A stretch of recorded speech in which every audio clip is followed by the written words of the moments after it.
Сәлем қыздар, қаларыңыз қалай? Бүгін біздің курсымыздың 3-ші күні, біз әлі де жалғастырамыз. Естеріңізде болса, соңғы сабақта, яғни 2-ші күннің сабағында біз богатое мышление және бедное мышление туралы айтқан болатынбыз, иә. Сол сабақты жалғастырамыз. Сабақтар сіздерге түсінікті деп ойлаймын, және де үй тапсырмасын сіздер жасап жатыр деген үміттемін. Себебі шынымен ақ сіздер жасайтын болсаңыздар, иншаллах бүкіл қалаған армандарыңызға, бүкіл қалаған мақсаттарыңызға шынымен ақ жете аласыздар, иә. Техникалардың бәрі шынымен жұмыс істейді, бірақ шынымен соған сену керек. Әрине бәрі Аллахтың бұйрығымен, Аллахтың құзырымен болатын, ұмытпаңыздар, иә. Енді қараңыздар, осы орайда сіздерге Аллах жайында айта кетейін. Мен осы қазір видеоны мысалға Америкада жазып отырмын. Менде, знаете, бұл Аллахтың бұйрығы, что мен қазір Америкадамын, жұмыс істеп жатырмын, өзімнің ағылшын тілімді көтеріп жатырмын, бар Аллахтың қалауымен. Келесі сабақта біз кәдімгідей дұғаны қалай жасау керек екені, неге сіздің дұғаңыз орындалмайды, иә, оның қабыл болған қалай білуге болады деген сияқты мен сіздерге кішкене андай өзімнің өмірімнен мысалдармен лайфхактарды айтатын боламын, иә. Яғни Аллахқа тағы да бір қадам сіздерді жақындатуға мен тырысамын, иншаллах. Мен тек себепкермін, бәрін орындайтын ол бірінші Аллах, екінші өзіңіз екенін ұмытпаңыздар, қыздар. Енді біз өткен сабақтағы тақырыпты жалғастыратын болсақ, яғни богатое мышление, яғни бай адам сияқты ойлау, немесе кедей адам сияқты ойлау. Негізі бұны барлық адамдар айта береді, иә. Богатый папа, бедный папа кітабында да, және де бүкіл тренингтерда, сату жайында болсын, немесе қалай айтсам болады, подсознание жайында болсын, бәрі осы тақырыпты қозғайды. Богатое мышление, бедное мышление. Просто сіз қараңызшы, егер сізде бедное мышление болса, яғни сіз ақшаны көп жерде экономдайсыз. Бір нәрсені қалайсыз да, ой, бұл қымбат қой деп тастап кете аласыз. Бірақ мына душа, иә, жаныңыз қалады да, сол зат сатып алғысы келді, немесе сол нәрсені жегіңіз келді. Бірақ ол даже 5 теңгеге болсын, 10 теңгеге болсын, даже 1 теңге қымбат болған үшін сіздер оны алмайсыздар. Неге? Потому что сізде бедное мышление. Сіз курстарға көп ақша кетірмейсіз, ой, ол болмайтын андай, кітапқа ақша кетірмейсіз.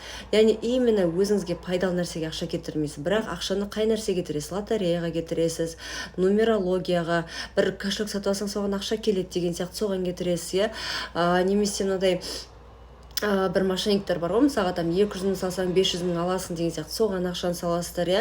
Сетевой маркетингқа көп саласыздар ақшаны.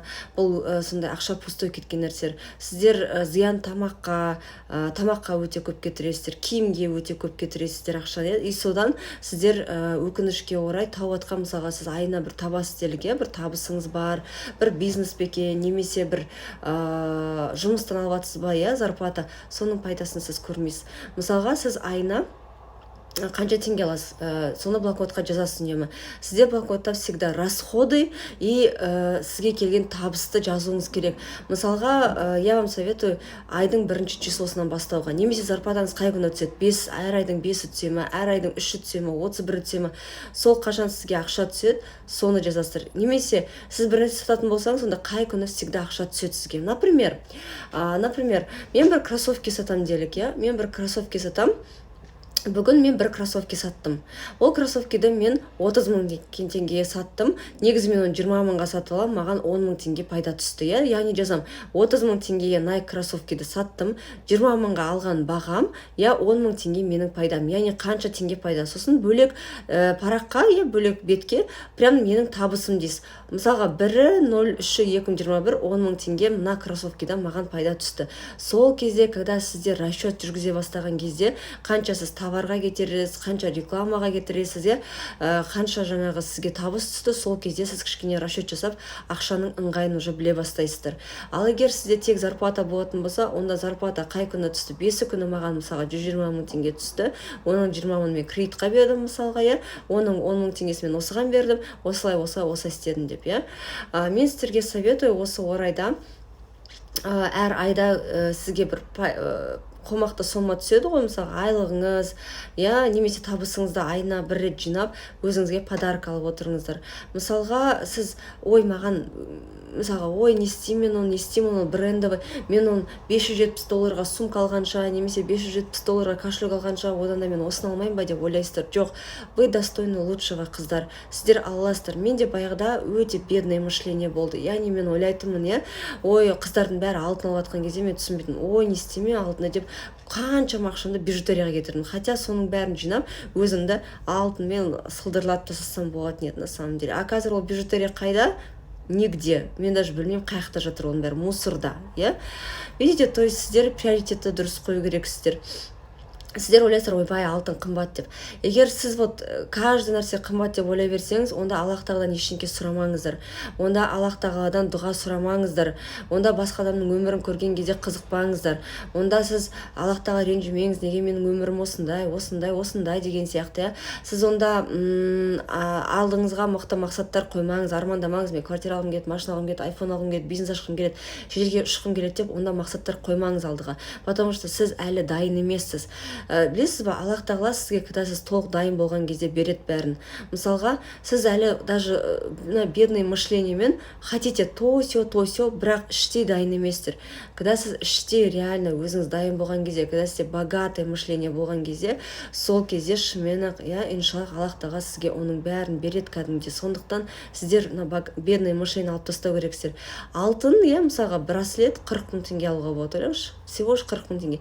120 мың теңге аласыз, соны 40 мыңына бар, өзіңізге осы айда браслет алыңыз.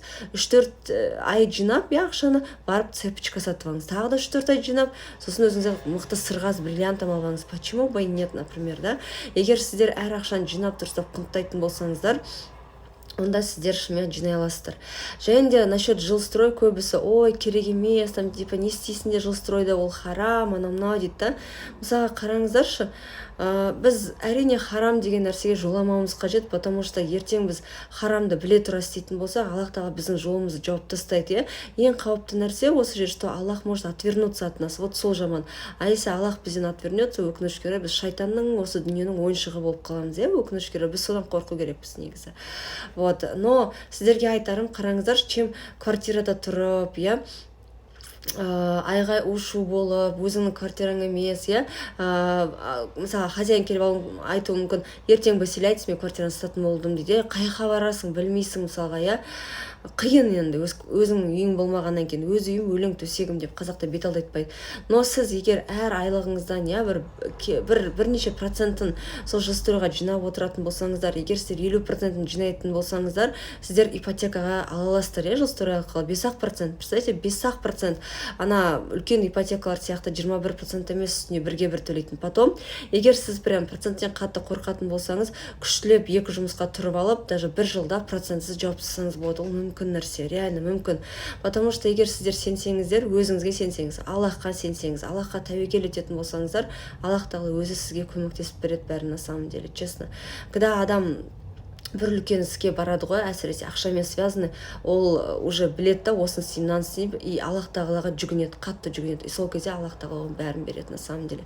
Байқайсыздар ма, ипотекасы бар адамдар әйтеуір бір нәрсе төлеп жатыр ғой, 150 мың теңгені айына, например, согласитесь, видите, ол тәуекел, на самом деле. Но я не говорю сіздерге, ойбай, үлкен ипотека алыңыздар деп, желательно, менің мамам үнемі айтады, ақшаның 50%, мысалы сіз машина алғыңыз келе ма, квартира алғыңыз келе ма, хотя бы 50%-ін жинау керек. Сол кезде сізге қалған 50% просто туфта болады. Ойлаңызшы, мысалға сіз ипотекаға 20% ғана төлейсіз, 80%-ын сіз кредитпен бересіз, ол қиын уже, видите? Потом насчет бедное мышление, ол сіз үнемі өзіңізден аяйсыз, аямаңыз. Если что-то хотите, алыңыз. Әрине кредит дегенге нәрсеге жоламаңыз, бірақ рассрочка, мысалға iPhone есептеңізші, 2 айға, айына 20 мыңнан. Сіз 120 мың теңге зарплатамен потянете? Да, потянете. Даже 40 мыңнан төлеп тастап, 1 жылда жауып тастасаңыз болады. Мен негізі көп техниканы сөйтіп рассрочкаға алып жауып тастағам. Честно, кір-машинаны хотела алдым, ананы хотела алдым. Просто когда сізде бар ғой, ойлаңызшы, мен просто ойлаймын да өзім, я столько пашу деп ойлаймын, қанша денсаулығымды кетіріп жатырмын, ұйқымды кетіріп жатырмын. Неужели мен өзімнің сонда осы қаншама тауып жатқан табысынан өзімнің қалаған нәрсемді сонда ала алмаймын ба деп ойлаймын. Сонда извините за выражение, енді қыздар, нахрена тогда я пашу так, нахрена я работаю онда, ойлаңызшы. Просто өзіңізге сұрақ қойыңызшы, нахрена сіз онда қаншама ұйқыңызды кетіріп, денсаулығыңызды кетіріп жұмыс істеп так пашите, егер сіз өзіңіздің қалаған нәрсеңізді ала алмасаңыз. иә айтады ғой біздің ішімізде кішкентай сәби бар деп, соны үнемі удовлетворять ету керек. иә мысалға болады ғой, кетіп бара жатасың да бір вкусный сезесің, иә бір вкусный сезесің да, мен алғым келді деп. Жаңа мен жұмыстан қайттым да, как раз бүгін еще оразан қарыз күн ұстап жатырмын да, күн ыстық, күннің астында тұрмын, білмеймін қалай шыдадым, Аллах тағала өзі көмектесіп жатыр, әйтеуір бар ғой. И мен ойладым, блин, я хочу себя вознаградить дедім да, мен барып мына жақта творожный пирог сатып алдым өзіме. Представляете, қанша айтайын ба, бағасы $25 тұрады. $25 творожный пирог, енді который өздерінің знаменитый лаймовый пирогтары, как чизкейк сияқты, $25. Но мен не жалею, что мен $25 алдым, $20 сатып алдым, $5 как чаевые сияқты қалдырып кеттім мен, иә.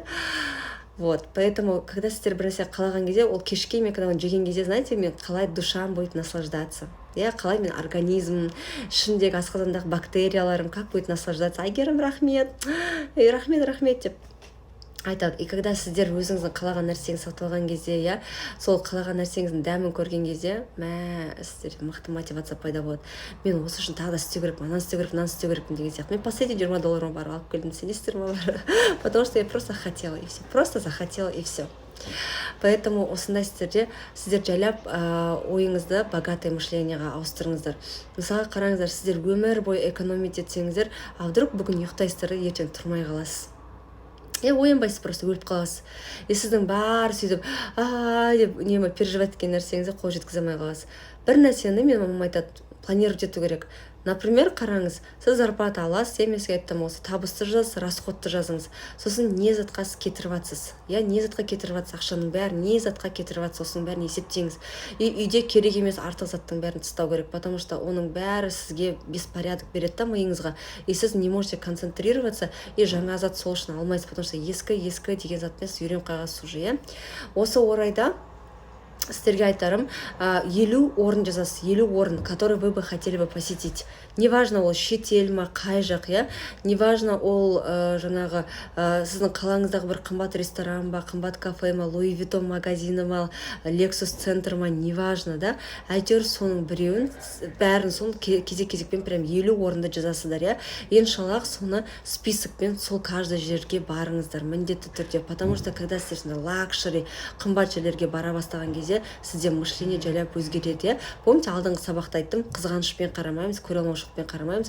Біз именно, знаете, қандай оймен қарау керекпіз? Біздің қарайтын ойымыз ол круто, я тоже так хочу. Мен де осындай жағдайда болу үшін, осылай келіп демалу үшін не істесем екен, не істесем болады екен. О, Аллах, рахмет, что осы адам арқылы сен маған көрсетіп жатсың, что я тоже так могу деген сияқты благодарность, рахмет айтамыз, шүкіршілік етеміз и мақсаттар қоямыз, одан сайын. Видите, то есть богатое мышление деген сол. Уже мен сіздерге екінші тапсырма бердім. То есть 50 өзіңіз посетить еткіңіз келетін, барғыңыз келетін лакшери орындарды жазасыздар и барасыз. Тик деп, білмеймін қанша айда бара жерге барасыз, но не обязательно прям өліп тамақ ішу емес, енді ол жерге, қымбат ресторанға қарны тойдырып барасыз, и можно только кофе и пирожные, лишь бы самое главное сол атмосфераны сезіну, байлардың атмосферасын сезіну. Потом богатое мышление деген сіздер ойлау керексіздер. Мысалға, мен Lexus RX 350 алғым келеді. RX 350 ол примерно бағасы сіздерге теңгеме айтайын ба, 32 миллион теңге тұрады. 32 миллион теңге почти бір квартираның бағасы. Ол маған қымбат емес. Вообще қымбат емес 32 миллион теңге. Неге? Себебі ол реально любой адамның қолынан келетін нәрсе. Если захотеть, оны жинап алуға болады. Потому что ақшаны да беретін Аллах, тамақты да беретін Аллах, суды да беретін Аллах, денсаулықты да беретін Аллах, бәрін беретін Аллах. Сол үшін, когда сіздер Аллахтан сұрай берген кезде, дұғаны мақсатты біз алдыңғы сабақтарда үйрететін боламыз, после обидан өткеннен кейін. Видите, то есть сізге солай өзгерту керек өзіңізді. Еш нәрсені қымбат деп есептемеңіздер. Любой нәрсені сатып алуға болады, любой бүйтіп.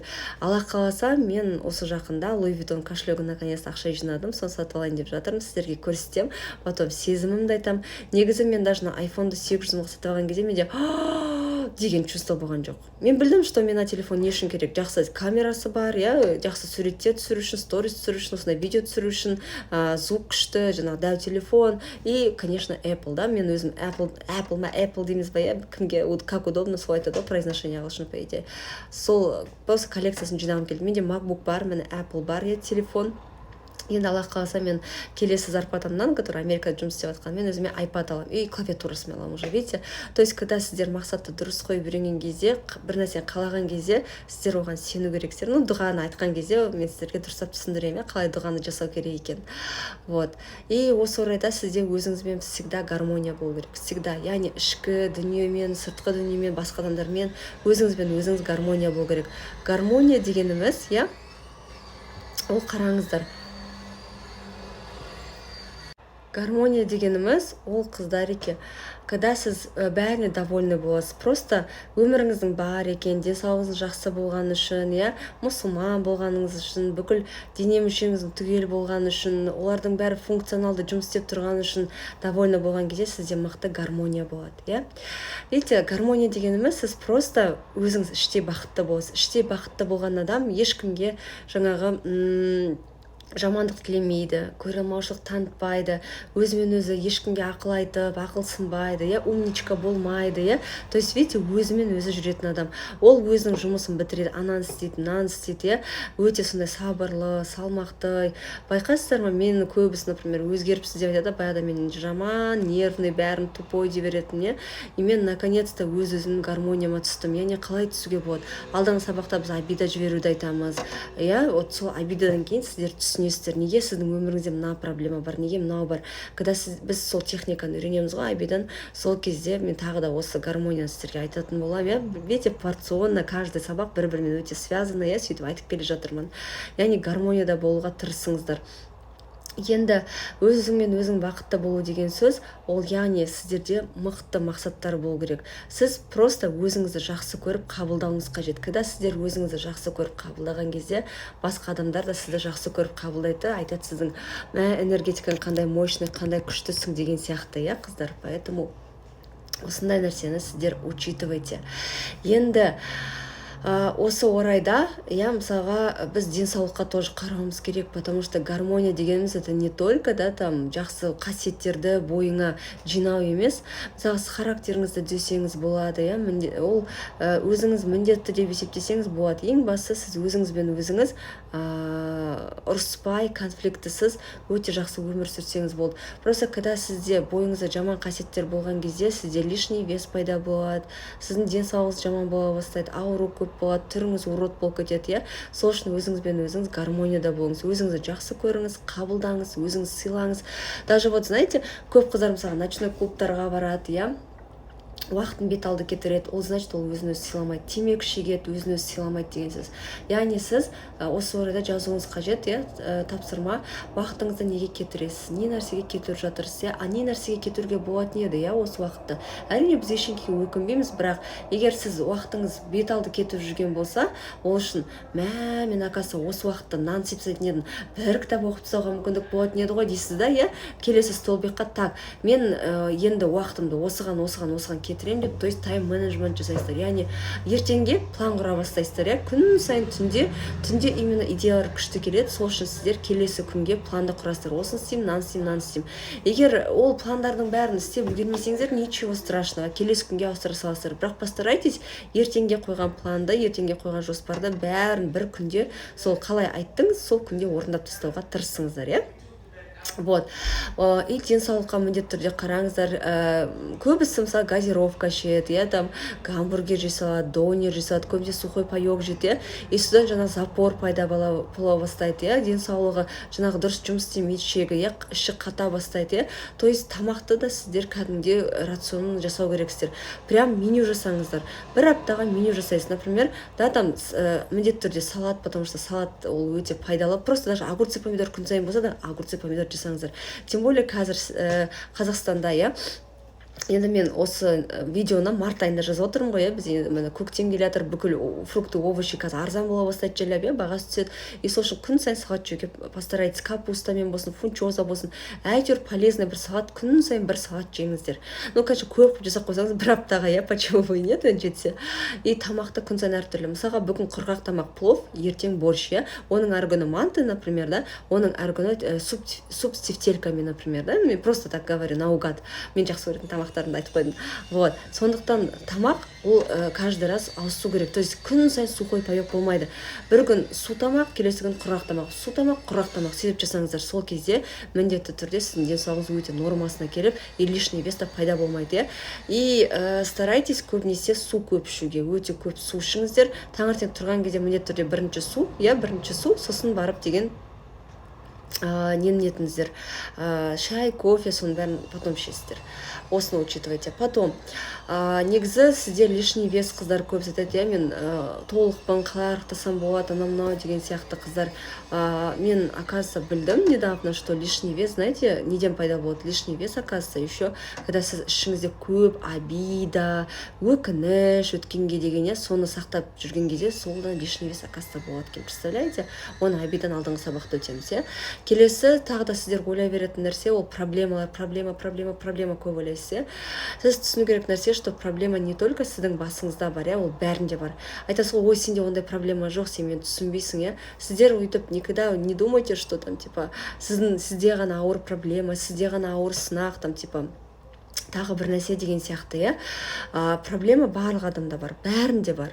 Сіз түсіну керексіз нәрсе. Просто біреу оған жеңіл қарайды, біреу оған өте деп қарайды, То есть, видите, сізге не істеу керек? Сіз түсіну керек нәрсе, проблеманы түсініңіз. Менде проблема бар, причинасын мен білемін, причинасын мен өзім кінәлімін, ол кредитті мен біле тұра алдым, процент үлкен екен біле тұра алдым, енді маған осы проблеманы шешу керек. Так, маған осы проблеманы шешу үшін ең бірінші мен не істеуім қажет деп прям жазыңыздар.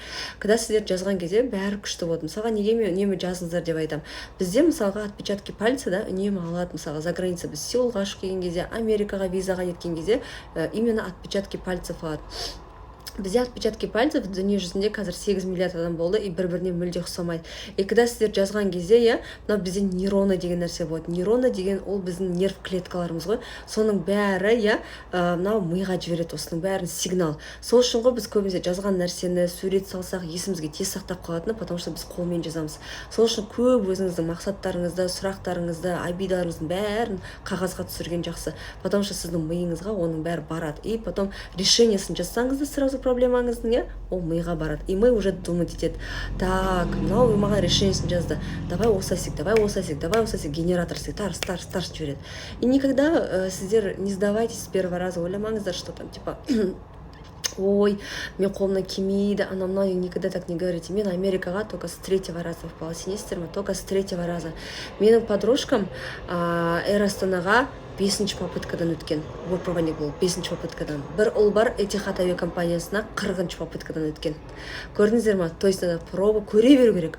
Просто қазір, егер сіз дәл қазір сізде не получается, значит, уақыт келген жоқ, сізге тағы да өсу керек, даму керек деген сөз. Значит, ол жерде қазір сізге хайыр жоқ, қазір жақсылық жоқ, ол жерде қазір сізге пайдасы жоқ пока что.